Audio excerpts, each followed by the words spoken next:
दोस्तों, क्या आप जानते हैं कि बांग्लादेश में 3 रेलवे ट्रैक क्यों बिछाए गए हैं? दोस्तों, आज बांग्लादेश काफी तेजी से तरक्की कर रहा है और वहाँ की रेलवे का भी धीरे धीरे विस्तार हो रहा है। बांग्लादेश के टोटल रेलवे ट्रैक की लंबाई 2885 किलोमीटर है और यहाँ 1838 kilometre railway track metre gauge के हैं और 682 kilometre railway track broad gauge के हैं। बांग्लादेश में 3 रेलवे ट्रैक बिछाए गए हैं।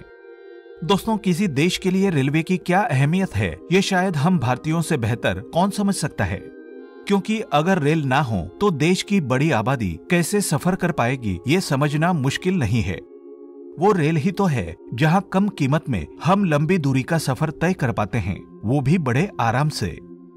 वैसे आपने हमारे देश में बिछी पटरियों को तो देखा ही होगा। अगर देखा होगा तो ये भी देखा होगा कि हमारे यहाँ ट्रैक 2 पटरियों से बनता है। लेकिन क्या आपको पता है, एक देश ऐसा भी है जहाँ रेलवे ट्रैक पर 2 नहीं बल्कि 3 पटरियां बिछी होती है। जी हाँ दोस्तों, 3 पटरियां। दोस्तों, ये देश कोई और नहीं बल्कि हमारा पड़ोसी मुल्क बांग्लादेश है, जहाँ ट्रैक पर 3 पटरियां बिछाई गई है।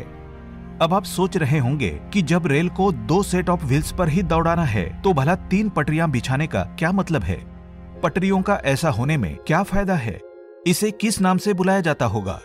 तो चलिए, इन सारे सवालों के जवाब सीधे बांग्लादेश से आप तक लेकर आने वाला है हमारा ये वीडियो। तो अंत तक जरूर देखें इस बेहद दिलचस्प वीडियो को। दोस्तों, आज तमाम देशों के साथ साथ बांग्लादेश भी काफी तरक्की कर रहा है। लोगों की जरूरतों को ध्यान में रखते हुए यहाँ पब्लिक ट्रांसपोर्ट में काफी सुधार किया जा रहा है। इन्हीं सुधारों में से एक है रेलवे का विस्तार।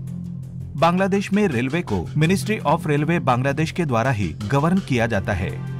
आज बांग्लादेश में रेलवे के टोटल रूट की लंबाई करीब 3000 किलोमीटर के पार पहुंच चुकी है और इसे आगे भी बढ़ाने का काम जारी है। वैसे आप ये जानकर हैरान रह जाएंगे कि जहां सारे देशों में कुछ इस तरह के ट्रैक यानी 2 पटरियां बिछाई जाती है, वहीं बांग्लादेश में उसके उलट हमें 3 ट्रैक यानी 3 पटरियां देखने को मिलती है। अब सवाल है कि आखिर ऐसा क्यों किया जाता है? दोस्तों, आपको बता दें कि पुराने समय में लगभग सभी देशों में मीटर गेज ट्रेन ही चला करती थी। अब आप सोचेंगे कि ये मीटर गेज क्या है, तो बता दें दोस्तों कि ये वही ट्रेन है जिसे हमारे देश में छोटे लाइन की ट्रेन कहा जाता था। आप में से जिन लोगों को अर्ली 90s की बातें याद है या जिन लोगों ने उस दौर में ट्रेन का सफर किया होगा, वो जानते होंगे कि हमारे देश में उस वक्त कई ट्रेनें छोटी लाइन की हुआ करती थी। खासकर लोकल या कम दूरी वाले सफर पर यही छोटी लाइन वाली ट्रेनें ही चला करती थी। जैसे जैसे टेक्नोलॉजी एडवांस हुई, सारे देश मीटर गेज से ब्रॉड गेज पर शिफ्ट हो गए, यानी छोटी लाइन से बड़ी लाइन पर शिफ्ट हो गए। अब सवाल उठता है कि जब सारे देश मीटर गेज से ब्रॉड गेज पर शिफ्ट हो गए थे, तो भाई बांग्लादेश को ऐसा क्या हो गया कि वहाँ 2 की जगह 3 ट्रैक बिछ गए? तो जान लीजिए, इस शिफ्टिंग के लिए सबसे बड़ी प्रॉब्लम सिर्फ इन पटरियों की चौड़ाई बढ़ाना नहीं था, क्योंकि सिर्फ चौड़ाई बढ़ाने से काम तो नहीं चलता। पटरियों की बढ़ी हुई चौड़ाई के हिसाब से ही लोकोमोटिव इंजन्स और वैगन्स यानी कोचों की चौड़ाई भी बढ़ानी थी, यानी उन्हें नए ट्रैक के हिसाब से अपडेट भी करना था। अब एक साथ पूरे देश के तमाम ट्रेन्स और इंजन्स को अपडेट करना और सारी पटरियों की चौड़ाई बढ़ाना कोई आसान काम तो था नहीं। वहीं इसके लिए किसी देश को फाइनेंशियली बहुत ज्यादा स्ट्रांग होना भी तो उतना ही जरूरी था, और बांग्लादेश के पास इतनी दौलत तो थी नहीं। बस इसी प्रॉब्लम की वजह से हमें बांग्लादेश में इस तरीके के 3 ट्रैक या पटरियां देखने को मिलती है। वैसे हमारे देश में भी साल 2000 के कुछ साल बाद तक इक्का दुक्का रोड्स पर यही छोटी लाइन की ट्रेनें चलती थी। हालांकि देश में छोटी लाइन अब पूरी तरह से इतिहास बन चुकी है।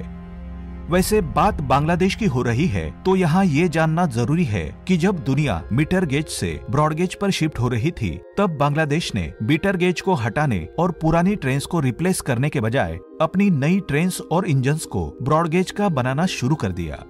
इसीलिए वहाँ आज पुरानी टेक्नोलॉजी वाली ट्रेनें और नई ट्रेनें दोनों कुछ इस तरह से एक ही ट्रैक पर चल सकती है।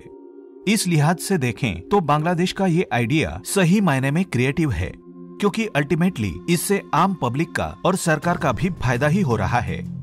सरकार को जहां एक्स्ट्रा खर्च से निजात मिलती है, वहीं पब्लिक को भी दोनों तरह की ट्रेनों का फायदा पहुंच रहा है।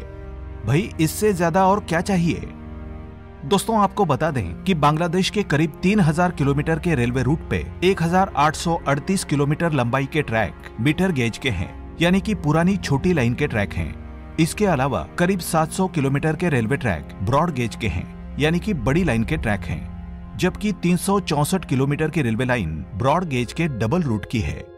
दरअसल जब दुनिया मीटर गेज से ब्रॉड गेज पर शिफ्ट हो रही थी, तब बांग्लादेश अपने यहाँ सबसे लंबे रूट तक फैले मीटर गेज को बंद नहीं करना चाहता था।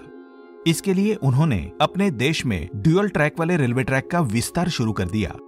दरअसल ड्यूअल ट्रैक ऐसा रेलवे ट्रैक होता है जो अलग अलग गेज वाले ट्रेनों को चलाने में सक्षम होता है, इसलिए इन्हें मिक्स गेज भी कहा जाता है।